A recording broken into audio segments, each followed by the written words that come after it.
আসসালামু আলাইকুম।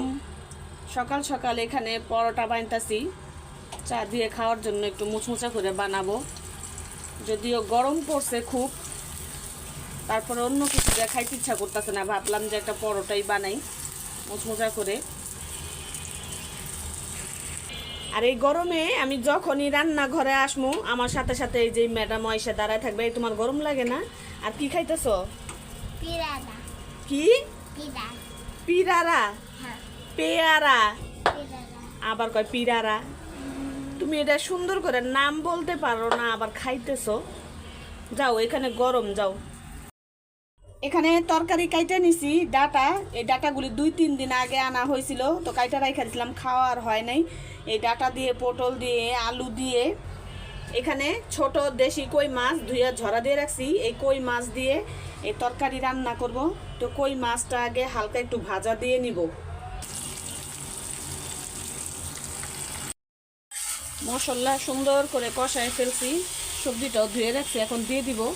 তার আগে আমি জায়ানকে দিয়ে আসলাম মসজিদে, আইসা আবার রান্না শুরু করছি। ইদানিং আগে মসজিদে যাইতে চাইতো না, ইদানিং আবার খুব পাগল করে ফালায়, মসজিদে দিয়ে আসো, মসজিদে দিয়ে আসো। মানে আরবি পড়ার খুব ভালো লাগছে। তরকারিটা কষায়া ঝোল দিয়ে দিলাম, মাছ টমেটো দিয়ে দিলাম। ঝোলটা হালকা একটু শুকায় আসলে ধনিয়া পাতা দিয়ে দিব।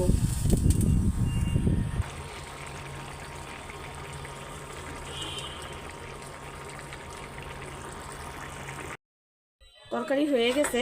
তো মাশাআল্লাহ এত সুন্দর কালার আসছে, খুবই সুন্দর কালার আসছে, আর ঘ্রাণটাও এত সুন্দর বের হয়েছে।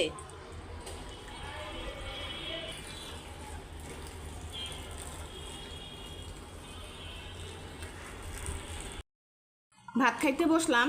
এখানে যে টমেটোর ভর্তা বানাইছি, একটু শাক রান্না করছি, আর সকালে একটা ডিম সিদ্ধ করছিলাম, খাওয়া হয় নাই, ওটা আমি একটু তেলে ভাইজা নিছি। আর এই যে তরকারি, তো তরকারির কালারটা আজকে মাশাআল্লাহ খুবই সুন্দর আসছে। আর দেশি মাছের তরকারিতে এমনিও খেতে অনেক ভালো লাগে।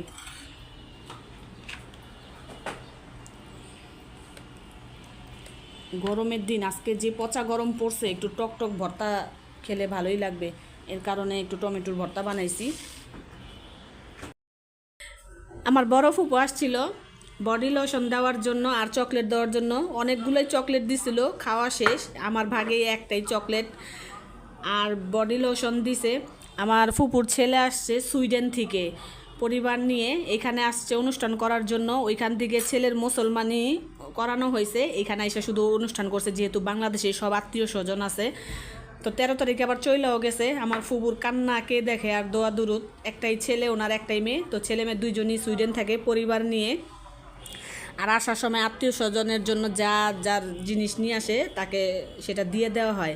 তো আমার ফুবু এসে আমার এই যে লোশন, বডি লোশন আর চকলেট দিছে। তো আমাদের দেশে তো এখন গরম, লোশন লাগানো, আর ওনারা কিনছে এটা শীতের সময়, ওনাদের দেশে তো শীতই। তো এখন কিছু করার নাই, এটা রেখে দিব, যখন আবার আমাদের শীত আসবে তখন আমরা লাগাই দিব। বিদেশি চকলেট খাওয়ার মজাই আলাদা, এটা টেস্টই অন্যরকম। তো কতগুলি চকলেট দিছিল, জায়ানের পেটেই গেছে সব।